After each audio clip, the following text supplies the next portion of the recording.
Muy buenas noches amigos, bienvenidos a una nueva edición de Mundo Empresarial. Hoy vamos a conversar con Javier Otero, socio de Málaga Web y Asociados, una consultora que viene a presentarnos una muy buena oportunidad para el desarrollo de ciertas obras de infraestructura en regiones donde existe el canon. Él nos va a comentar las oportunidades y el procedimiento para contribuir desde el sector privado al desarrollo nacional. Con esto y más tras la pausa, no se muevan.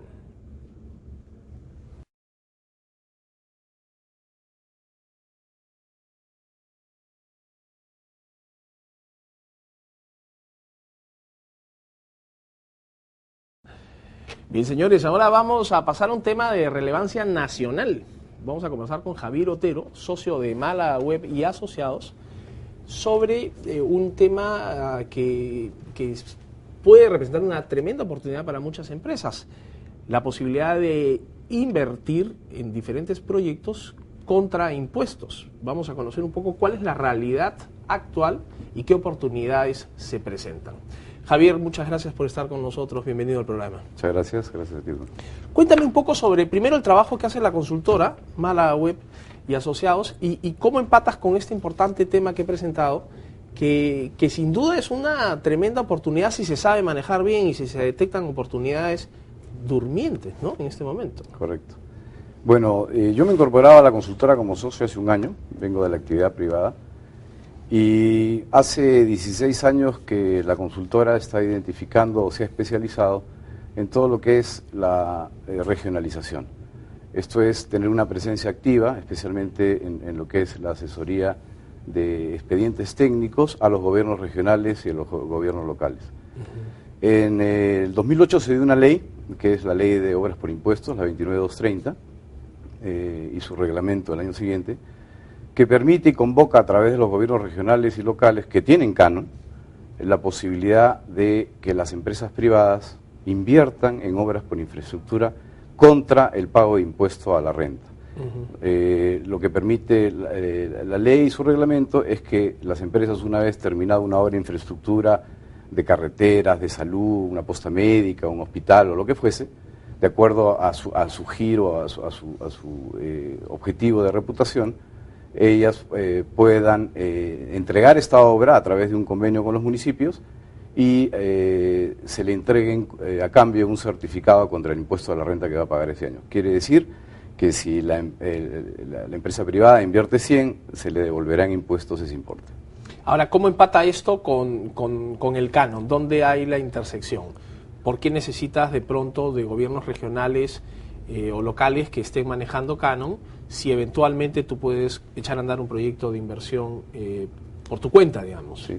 Lo que pasa es que, como sabemos, existe un déficit de capacidad técnica de los municipios, tanto regionales como locales, de poder llevar a cabo estas obras por su cuenta. Primero porque requieren del personal técnico que permita convocar a la empresa privada. Entonces nosotros hemos actuado como facilitadores y ya hemos logrado hacer una serie de obras a través de este mecanismo. Aquí lo importante es que exista la voluntad de los gobiernos y de la empresa privada de hacer un proyecto que tenga sentido, un proyecto que sea viable. Claro, no quieres una plaza con una estatua gigante, digamos, como proyecto, como muchas veces suelen pasar y terminan siendo las grandes obras de algunos municipios o gobiernos regionales, sí, ¿no? El canon es el recurso que tienen estas empresas por las distintas explotaciones que se hacen, petroleras, de gas, etcétera. Correcto. Y tienen una cuenta por gastar. No la pueden gastar por esta limitación técnica. Te hago una cifra general. A septiembre de este año, y estas son cifras del MEF, habrían aproximadamente alrededor de, por concepto de canon, de 10.600 millones de soles. Solo se ha podido gastar el 38% por esta incapacidad. Es decir, alrededor de 6.600 millones de soles están disponibles, están esperando a la inversión privada que pueda desarrollar estas obras con el pago de impuestos. Complementariamente, digamos, de la mano con estos gobiernos, dando esta asesoría técnica, aportando el know-how, aportando la gestión y muchísimas veces el management, que como tú dices, es pues la gran limitante. Ahora, ¿es la única limitante? Porque hay muchos gobiernos regionales que de pronto no gastan por temor, por ejemplo, no gastan porque no quieren tener una carga a rendir, digamos, o a ser expuestos a los resultados finales de la obra en el tiempo. ¿Ustedes cómo han identificado la lista de limitantes, si se quiere? Yo creo que como todo nuevo proyecto, al principio había cierto temor tanto de los inversionistas privados que se vean después limitados en no lograr este certificado, este reintegro una vez terminada la obra. Pero creo que los propios municipios o gobiernos locales se han dado cuenta y están haciendo ellos la convocatoria para decir ayúdennos, inversión privada, porque tengo todos estos desarrollos que hacer y no puedo gastarlos. Entonces, en esa medida, durante este último año y medio, donde nosotros hemos visto, hemos trabajado con distintos gobiernos regionales, a los cuales tenemos convenio, hemos identificado de que existe pues un apetito enorme, de que este es un gran camino. Y es un gran camino además, no solo para que los gobiernos locales hagan sus obras, sino además porque es tanta la necesidad a nivel del país, que como tú sabes, el gobierno pues ha destinado un presupuesto muy importante para todo lo que es apoyo social. Sí, claro. Y lo que debería ser lo idóneo es de que la empresa privada se ocupe de gastar o de invertir estos 6.000 millones con los gobiernos locales y regionales y le permita al Estado concentrarse en aquellas zonas donde no hay canon, donde no existe este potencial y donde está pues digamos concentrada la extrema pobreza, ¿no? Claro, ese es un escenario ideal, ¿no?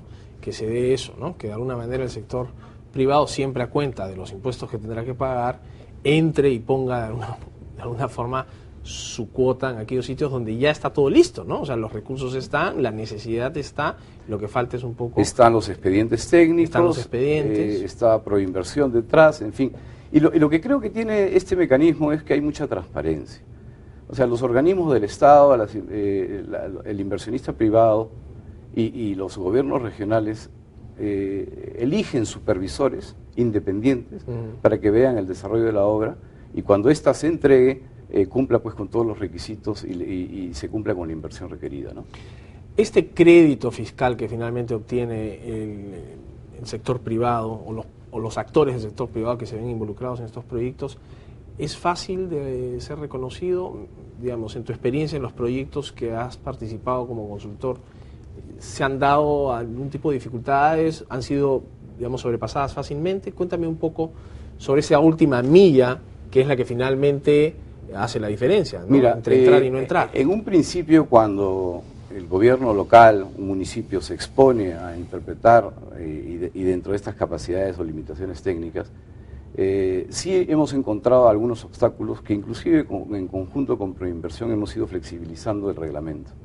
Hoy día te podría decir, desde que tú empiezas, escoges una obra, tienes para que intervengan las entidades, llámela SUNAT o Contraloría, quien fuese, tiene los momentos adecuados para intervenir.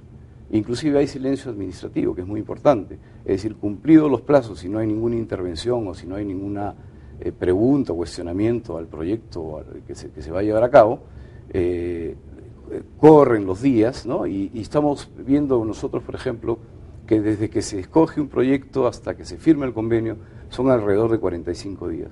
Posteriormente a eso, lo que dure la obra, o supongamos que la obra dura 6 meses, entregada la obra, el Ministerio de Economía tiene 15 días para aplicar el certificado y entregárselo al son gobierno. plazos súper razonables. En realidad, los obstáculos son básicamente de capacidades técnicas, pero el mecanismo es muy transparente y muy claro. ¿Cuáles son los grandes proyectos, las grandes áreas de oportunidad que ustedes han identificado y dónde están localizadas? Bueno, en el caso de nuestra consultora hemos desarrollado algunos proyectos de infraestructura de saneamiento, por ejemplo en el norte, en una urbanización Angamos. Esto lo llevó a cabo el Banco de Crédito del Perú. Fue un plan piloto, una inversión de alrededor de 7 millones de soles que no ha tenido ninguna dificultad, es un proceso ágil. Ahora estamos actuando con otras empresas que quieren tener una importancia, una influencia en la zona donde operan y estamos desarrollando, por ejemplo, la remodelación del Teatro Municipal de Trujillo. Es un enfoque cultural. Hay otras empresas que tienen otro enfoque, que es, por ejemplo, el de la seguridad. Estamos también, se va a hacer una inversión importante por una empresa privada en lo que se refiere a la escuela de policía en Talara. lo más importante y la mayor demanda se da en saneamiento, obras, pistas, veredas y agua, obviamente, ¿no? Entonces, que es lo que más requiere, y es la prioridad de todos los municipios y todos los gobiernos regionales. En ese sentido, lo que nosotros hacemos es medir la matriz de riesgo, vemos que el expediente técnico esté bien para ambas partes, actuamos de facilitador, como te decía, y le garantizamos en llave en mano a la empresa privada de que con todo el equipo que ponemos gerencial para llevar a cabo estas obras, se va a lograr los tiempos que ellos esperan. Ahora, lo bueno de esto es que una vez que una empresa privada ha hecho una determinada obra, empieza como un hobby, un suerte de gusto, y como tienes pues un tope de 50% en tu impuesto de renta. Imaginémonos hipotéticamente que las 100 principales empresas del Perú destinaran el 50%, ¿no? Estás hablando de 2.800 millones de soles, ¿no? Que podrían ser habilitados a esos 6.000 millones que están sin utilizarse. Entonces hay una gran oportunidad, y es un tema de alentarse y de atreverse. Ahora, ¿son solo las 100 principales empresas del Perú los posibles actores de esta participación? ¿Cuál es el perfil ideal? Todas las empresas que paguen impuestos podrían optar hasta para aplicar el 50% de sus impuestos, ¿no? Yo te hablo de las 100 principales. Por la facilidad, obviamente. Claro, y porque hemos hecho unos números para decir, oye, los 6.000 millones que no se han aplicado, ¿qué pasaría si se aplicara el 50% de estas top empresas? Estarías cubriendo casi el 52% de los requerimientos. Qué interesante, es una oportunidad.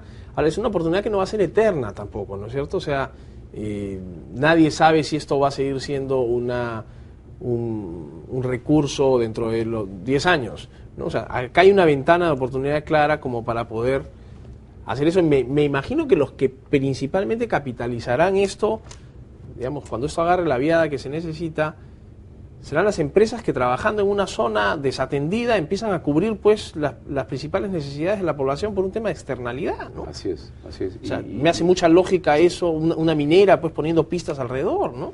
Tú sabes que el tema reputacional cada vez es más clave, y aún así, y más aún en un momento donde el gobierno central pide apoyo social, pide que las empresas intervengan, ¿no? Yo creo que esto es una cosa permanente. Depende del ratio de uso que se le da. Evidentemente, si todos los años se va a usar solamente el 30-36% de los recursos, no es una ley adecuada. Alguien la cuestionará. Pero, efectivamente, yo veo bastante campo abierto. Como te decía, si el gobierno central se dedica donde no hay canon, donde hay pobreza extrema, y como socio tiene a las empresas privadas que llevan a cabo estas obras de infraestructura, me parece que a mí que es una situación ganadora. ¿No existe, con esto termino, Javier, ningún otro incentivo más que el bienestar social? Digamos, si pudieras descontar 110% de la inversión, tienes un incentivo adicional.